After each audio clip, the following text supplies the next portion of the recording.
All right, welcome back. As you already know, we have invited 6 arts and culture bloggers under the age of 27 to follow and document our conference. They are our critical friends. You're going to meet our bloggers in a minute. They have been very, very busy, as I'm sure that you already know.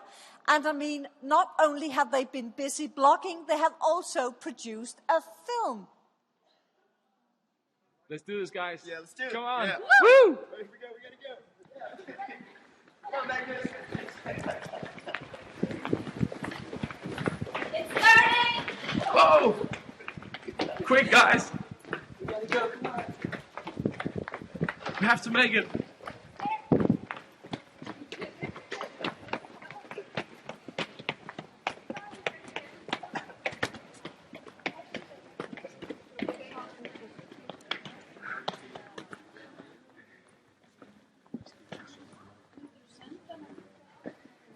All right, let's go. Woo! Yeah.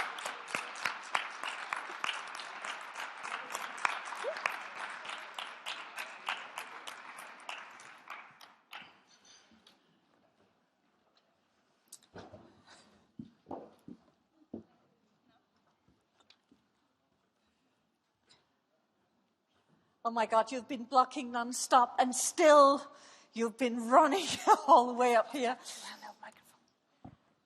And you've had a completely different experience of this conference because you have been away from this hall and you have been in close contact with the people in the clouds and what have been happening outside this very building. Scott, and I'm allowed to tell the age of all of you.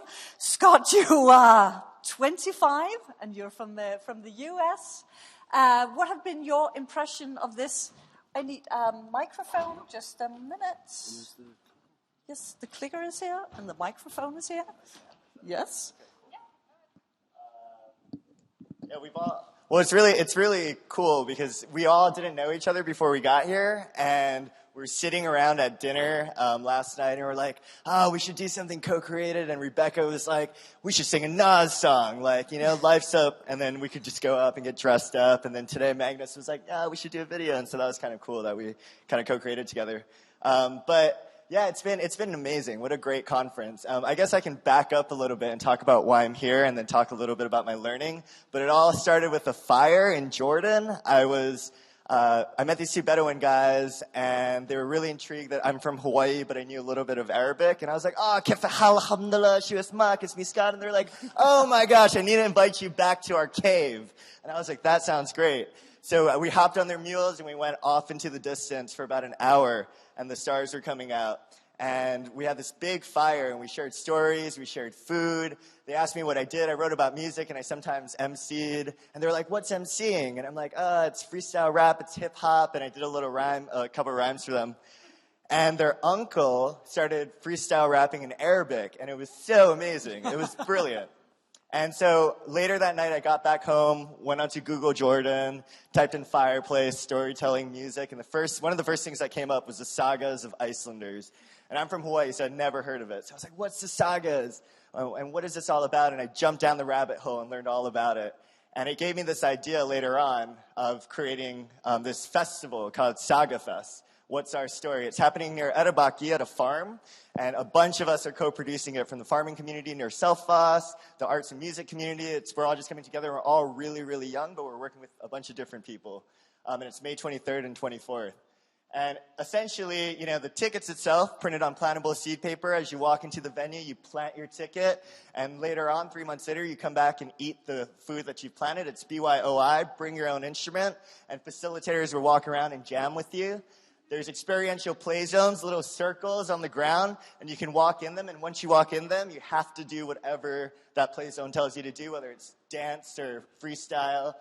There's a nighttime storytelling. If you're not from Iceland, Erebaki, and that whole area, there's a lot of ghosts and sagas that took place there. And so we have storytellers from the country that are going to lead sort of open mics. Communal kitchens with the pop-up farmers market.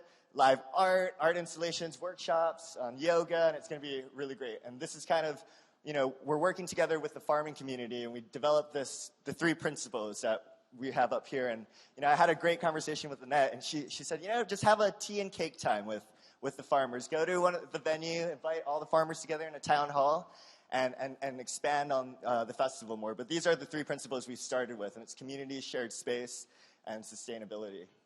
I was tweeting with Graper, I don't know if he's here, but he was basically talking about design thinking and how design is so great for festivals. And if you don't really know what design thinking is, it's essentially this process that you go through where you rapidly prototype things. It's not just about products, it's about experiences too. And so we're trying to apply this kind of method to Sagafest. And it was really great to hear that because it was really validating. And so when I was looking at Jokosaron, which is the glacier lagoon with all these icebergs, I saw one of them calve into the ground, and I was like, holy, wow, this is amazing. Sorry. I know. It made such a huge splash, and it rippled all the way to the shore, and it was this huge, loud sound, even though it was such a small part of the iceberg. And I thought, what if we broke apart this festival into many smaller, different experiences, isolated one of those experiences like food or music, responsive environments, whatever, and then tested it in your local community. So that's what we've been doing as a team. We did 2 weeks ago a backyard concert, 4 Icelandic artists, a French artist. We had an art mural installation, and we had little kids that helped. It was all co-created, so they helped us with the filming, and we had a bunch of amazing artists. We even made these necklaces that we gave out to people when they shared an intention that they had for the community. We did the same thing with food. We did the same thing with food. Okay, so missing slides. But so Nas, Illmatic, I don't know if anyone's a hip-hop fan here. One, Phil, great. So basically, this is a really monumental hip-hop album. It's incredible. A lot of hip-hop artists sort of look up to him. It's a classic. And these are what some really famous New York hip-hop artists have said about it. I could relate to his music. It felt genuine to me for the first time. New York was different, and it reflected the life in New York. And that's really what we're trying to create, this relevancy. So another tweet that was interesting, stop caring about what users think about you, care about what they think of themselves. Oh, man, that was so powerful.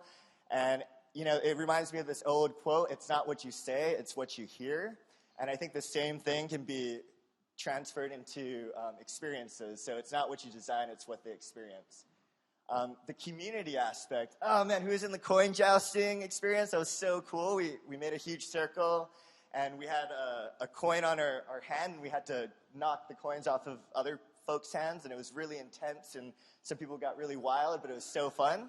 And really, it kind of, the whole session, and my talk with Tom later afterwards, just reminded me of the importance of a community and a gathering like this, that we're all here to support each other, and not, it's not just about finding the funders that, are here and trying to get funding, but it's about really supporting each other genuinely. And I was hoping we could do something really quick, 10 seconds.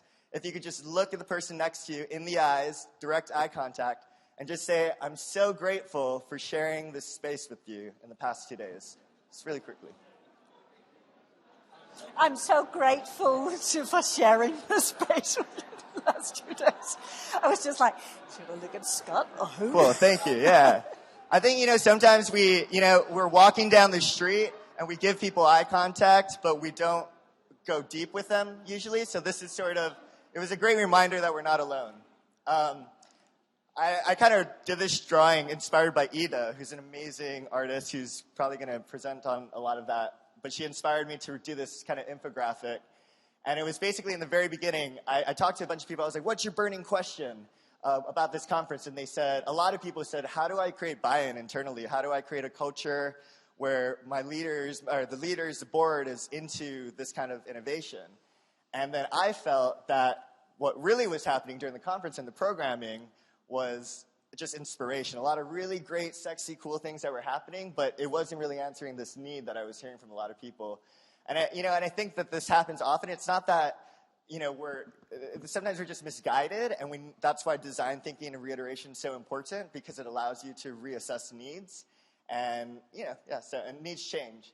And I had a great conversation with someone here about, how do you keep the festival spirit alive? How do we take what we learn at this conference and put it out into our lives and not just return to work or school or I guess work and life and, school. And I had some great ideas that were part of the breakout sessions. One was Eva, who did the shadow puppet exercise, where she created an archive of all of these experiences. I think that's so brilliant. And I think that our team, I'm going to pitch it to the team, maybe we can have experiences that are documented by the storytellers who are going to be there already at SagaFest and put it up online after the festival is over. So anyone around the world can check out different experiences that happened and apply it to their own communities using the Glacier method.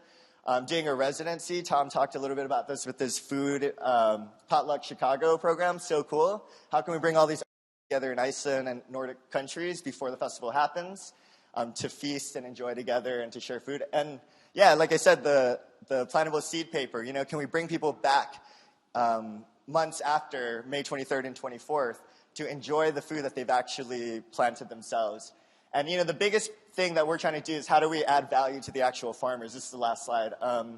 And it's, they're trying to create an eco-village for the community near Selfoss and Edebaki. So it's about making festival structures that are permanent, that can be used for the eco-village. It's about planning with them about what they want out of their community. So, yeah. Sarah, I don't know if I went over, yes, but yeah. Cool. Yeah, yeah sorry. Okay. Thank you very much, Scott. And now it's your turn, Björk from Iceland. Sorry, no. So I'm Björk from Iceland. I'm not really a blogger. I founded this new website with a group of 6 or 5 others in June,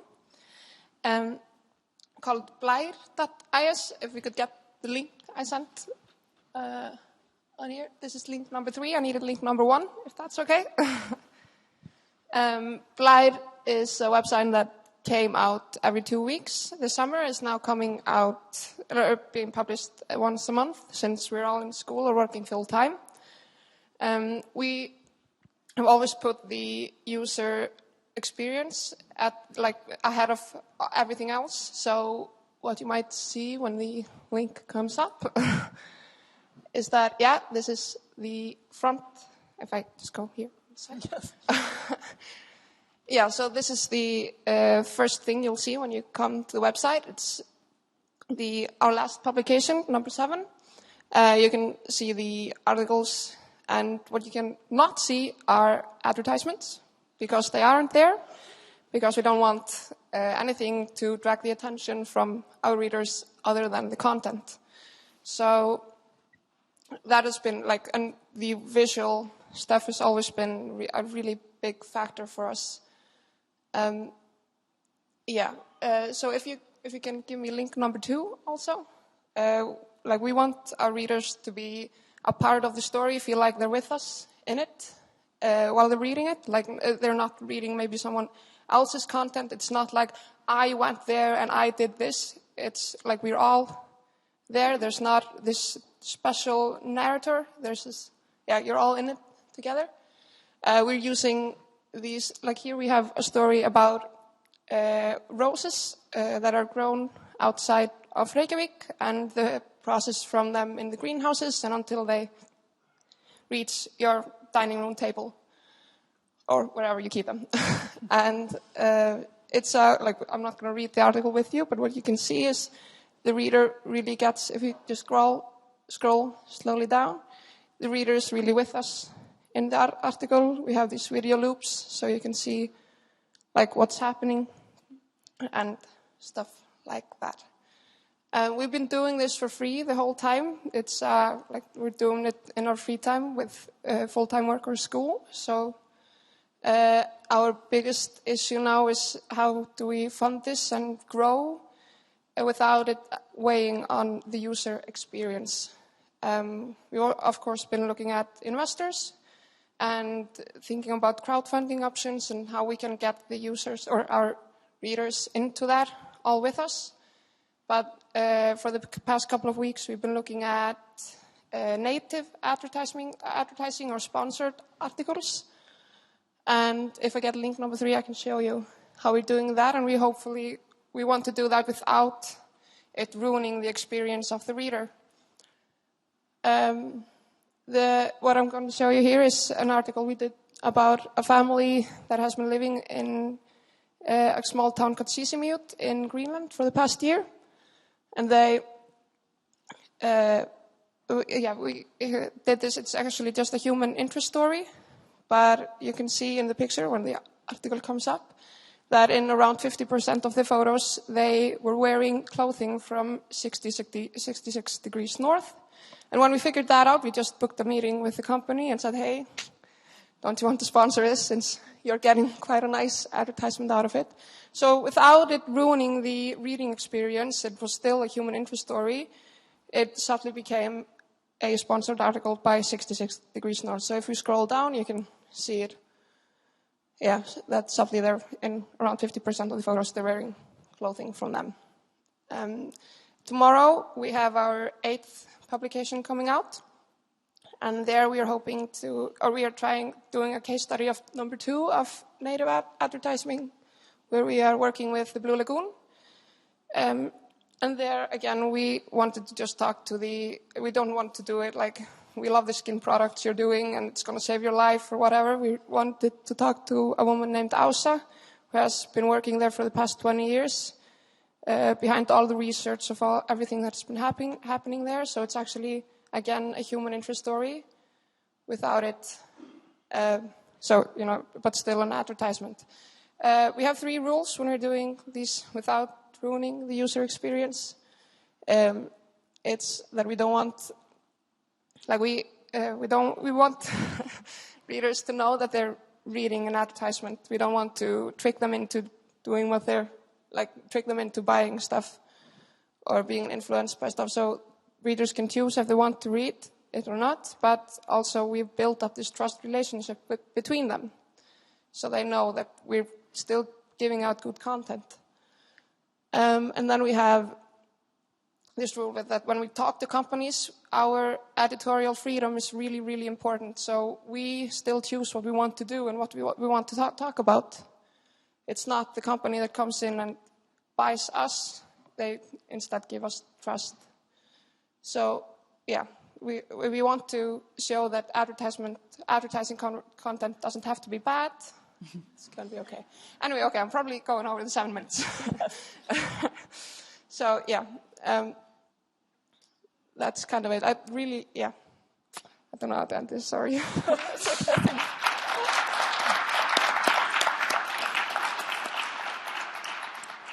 And now it's Magnus from Denmark. I just needed some water. That's okay. All right.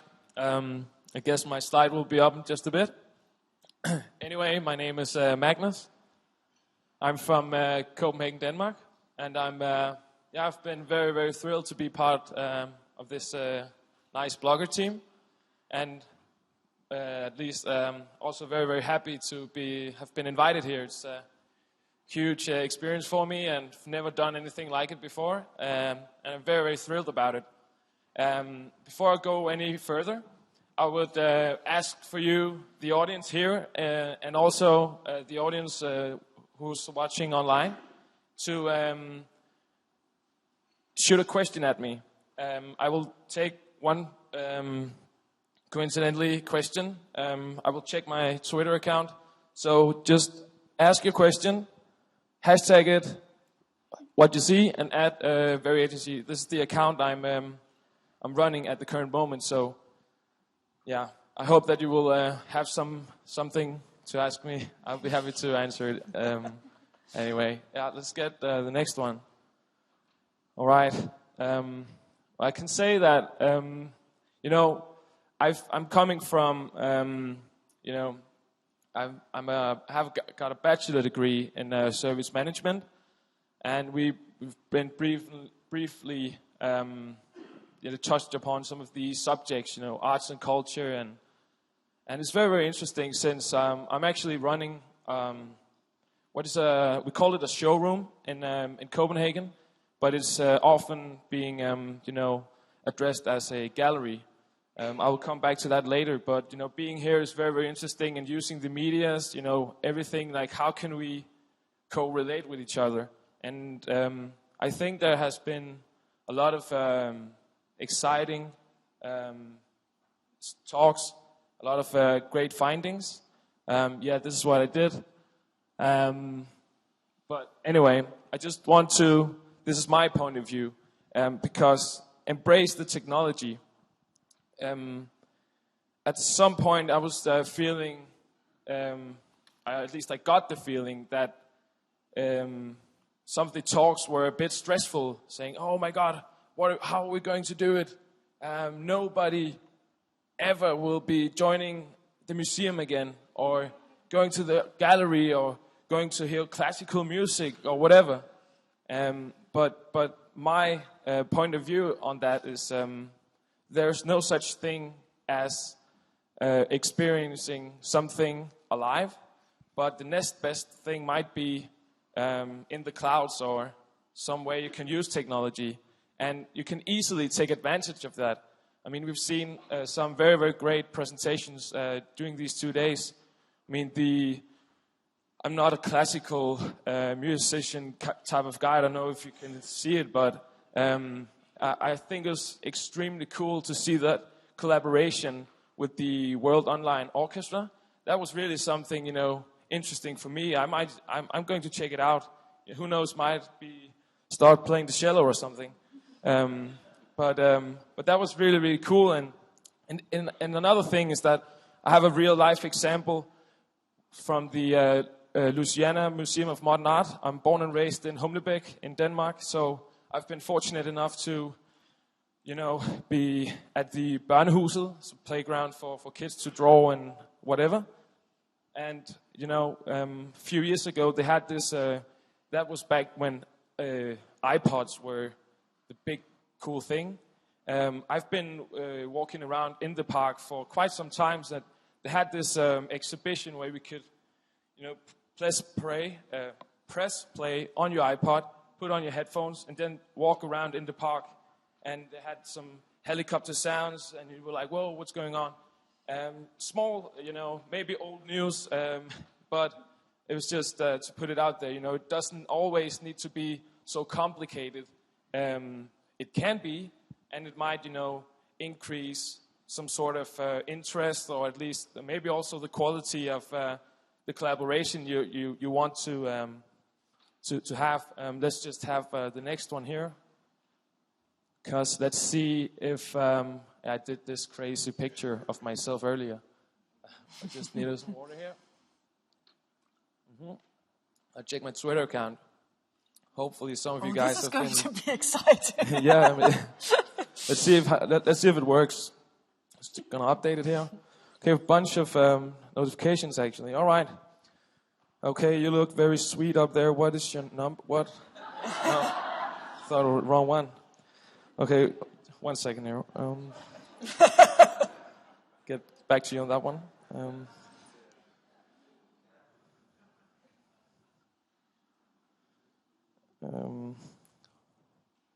Wow, it's actually been quite a few good questions here. But otherwise, perhaps you should, if we have the next presentation, then perhaps at the end of it, you can collect some of the best questions, or? Well, I can do that. Just very briefly then, I will answer one of these questions, I promise you. But if we can have the last slide. This is me, this is what I do, besides working at a marketing, community marketing agency. If you want to follow me, I'm on Instagram. I'm called Planet Mag. My gallery is Ves CPH. Go check it out. It's a very, very cool space, and I'm working at Very Agency. But our space is actually built upon co-creation without us even knowing it. So we have this space. You will pay us a service fee, and you will be. We will open doors for our network, and people have been embracing this quite a bit for last 3.5 years. So we've had literature events, we've had kitchens, food things, obviously a bunch of exhibitions. And if you're interested in hearing more of that, you can just find me somewhere, look for the hair or something. Okay, thanks a lot. Thank you very much. And the next one is Rannva from the Faroe Islands. Oh, you're Rannva. Sorry, yes. Yeah, hi. Yeah, my name is Rannva, and I'm the Faroese blogger. And this is really exciting for me to be here. but also I'm not really a blogger. I was not a blogger until a few days ago.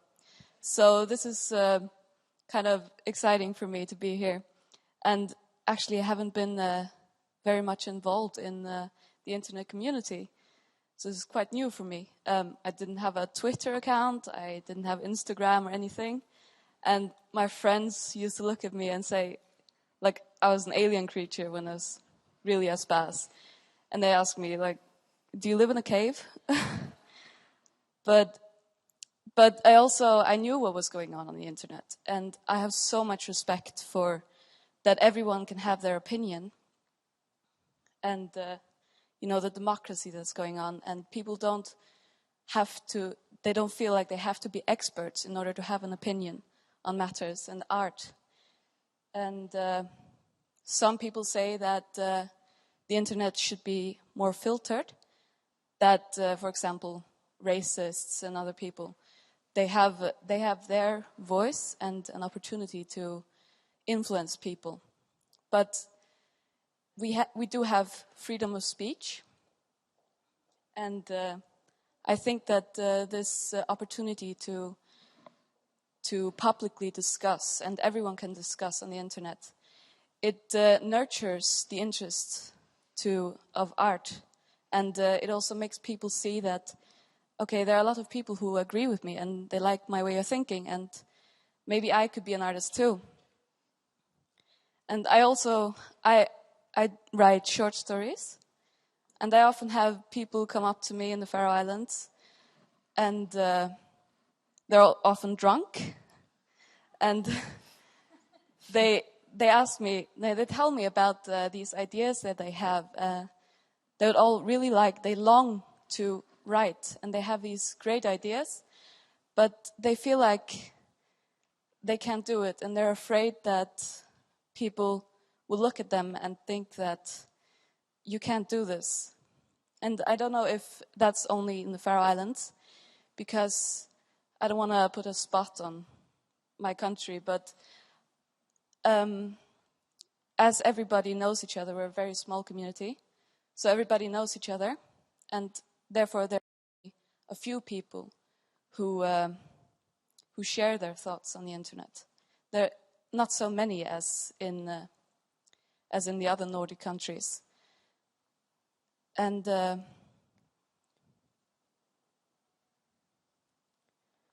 I think that the internet can help break that taboo. And I think that communication is very important. And even though I've just started blogging, I really, really like it because, it gets the opportunity for people to communicate and share their thoughts, and we can all grow more clever that way.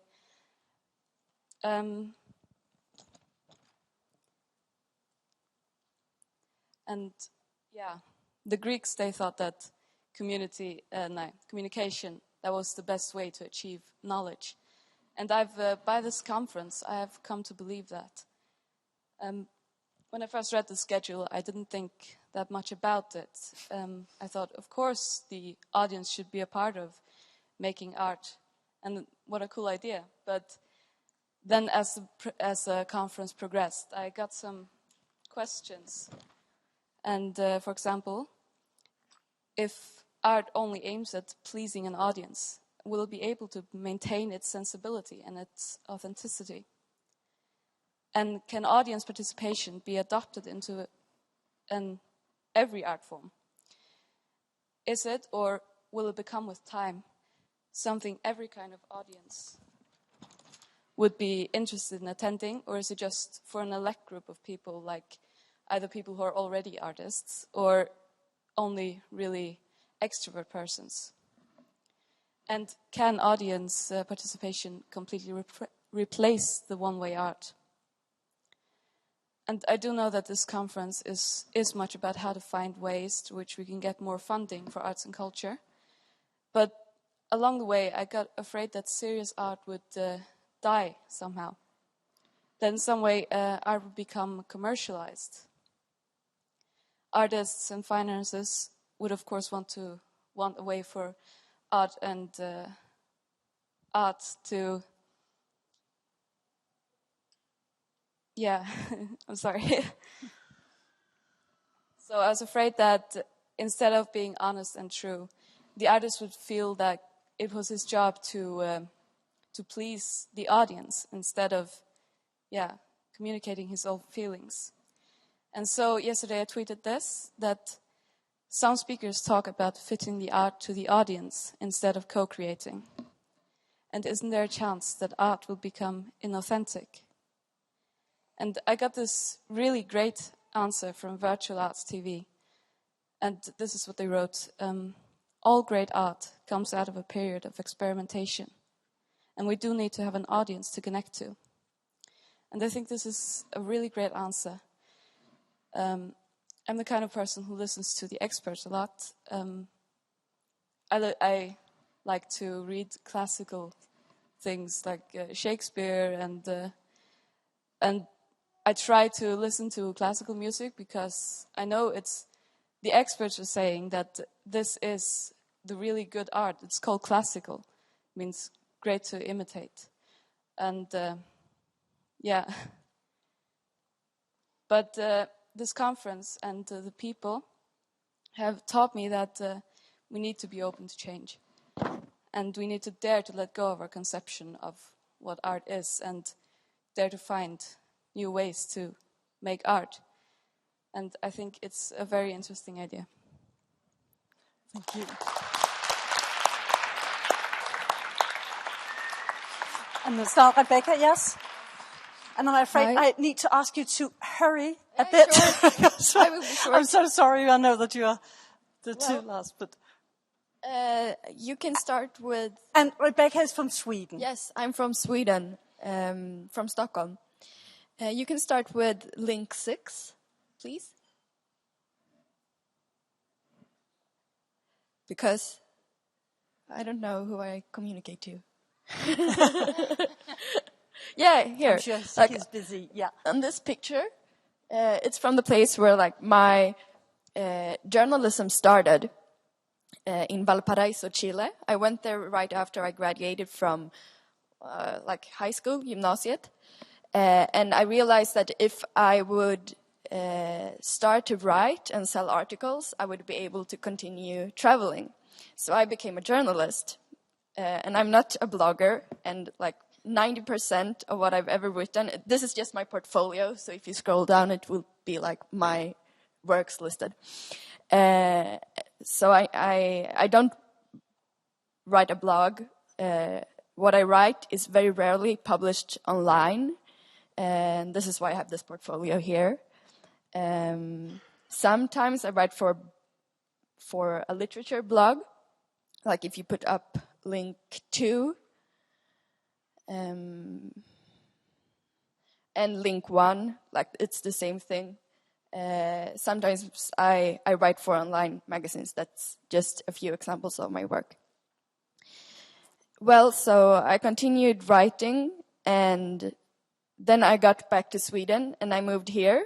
You can stay on this link, even though it's not what I asked for. So when I got back to Sweden, then I worked as a journalist, and that was awesome. And I came to this suburb called Bagarmossen. It's just outside Stockholm, end station of Green Line, or almost end station. And I didn't really know what to do with myself now when I was back in Stockholm, and I love radio. So I thought, why not make podcasts? And I really liked Bagarmossen as well. And next to me, my neighbors, were this feminist tattoo shop. So, and the women who work there, they are so cool. They are like the kids a few years above you in school who you just don't dare talking to. And I was like, oh, if I make a podcast, I will be able to hang out there every day. So this is what I did. And basically the podcast it's more about Bagarmossen than it's about tattoos. So I started at my street. A lots of cool people live at my street. For example, a great poet. If you're from Sweden, you probably know Athena Farrokhzad. And also like lots of interesting people, and the person selling fruit at our square, or the kids playing in my yard, or like the Romanian woman who's always outside our supermarket. So they are all in my podcast. And of course, like it all starts with, like every show starts with a picture. Every show starts with a tattoo. And we start talking about that, and it develops, and we move around in the suburb. Well, and like when I finished this podcast, it was when I got to know about the arts and audiences. And I love Iceland, so I said, why not go to Iceland? But I still don't blog. But I got here anyway, and just a few days ago, I created a new podcast. Maybe this will be more like pod blogging, so you can take link number, what will it be? Like 4.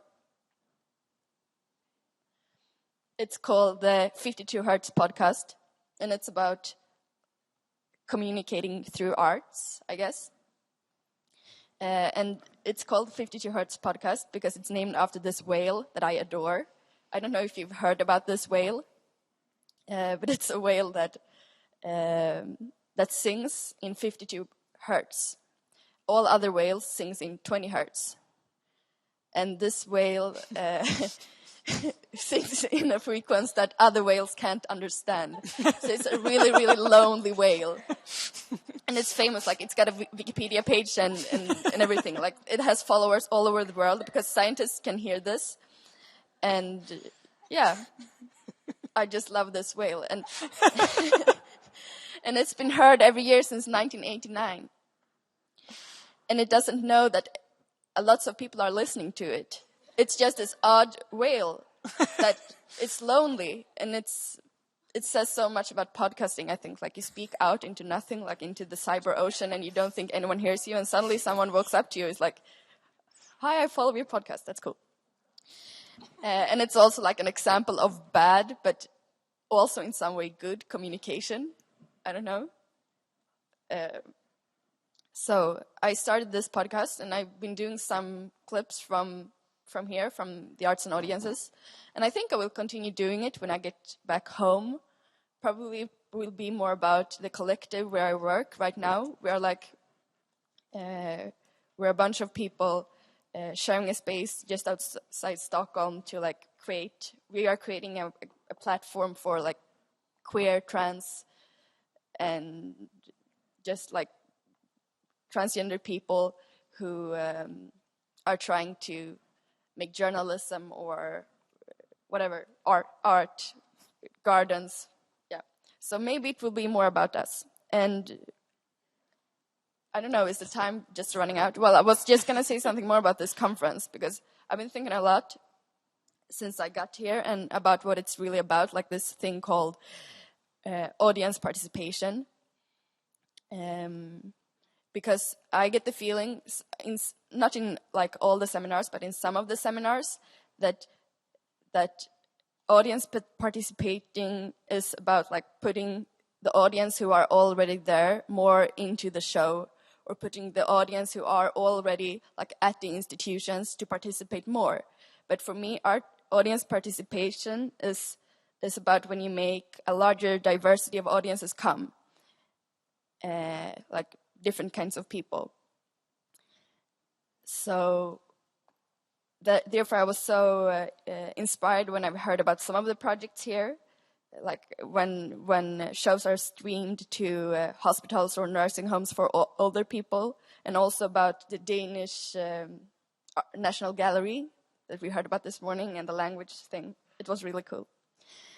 But I still think that we need to question the norms about like why is only one kind of audience coming to, well, almost only one kind of audience coming to the large art institutions. We need to question like who is performing at the institutions, who recruits. I think that's what it's all about.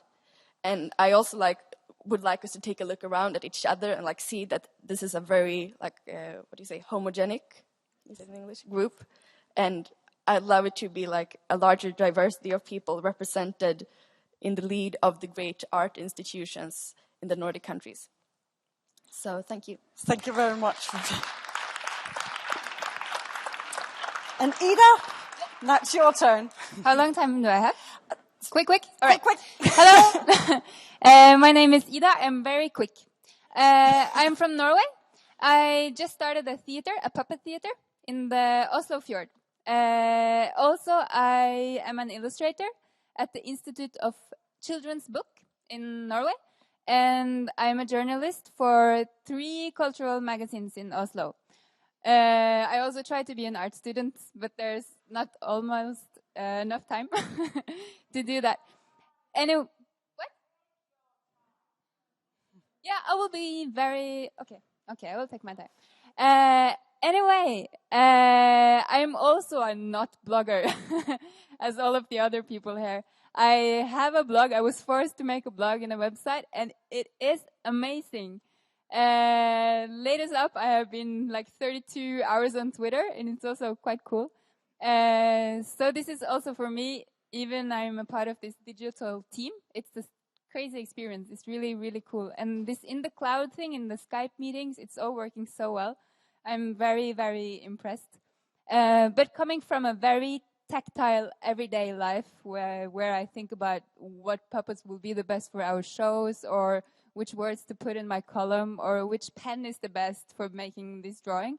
The digital part of this conference is very new to me. And as being an active artist in the field of art, I am happy to see that the bigger organizations and the bigger theater and the big opera, that you are all concerned how to include your audience and how to include the young people and how to include more people, as I'm also dependent on people coming to the shows or seeing what I draw or write. So, having that said, this is... Oh, don't start.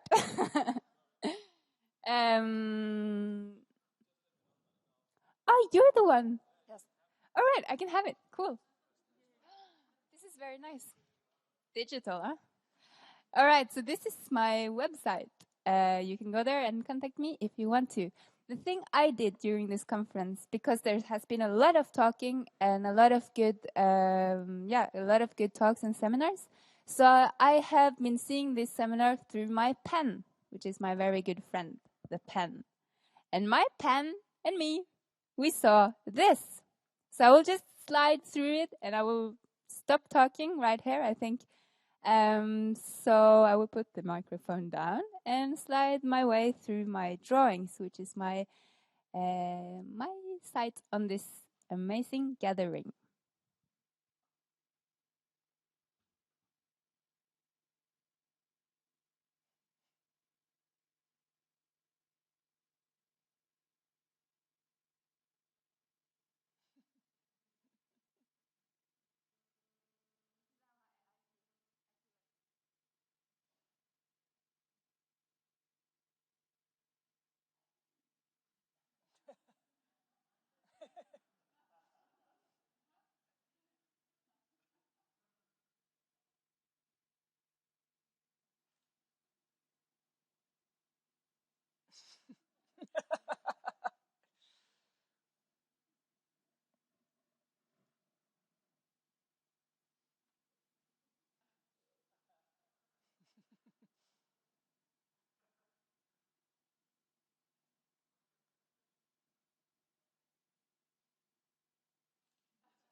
And isn't it just wonderful? I think it's really amazing the things that you have achieved in those couple of days. And thank you so much for all your reflections and all your outputs, whether it has been analog in writing or drawings, very analog as well, and some of the shows from you. So thank you so much. Thank you.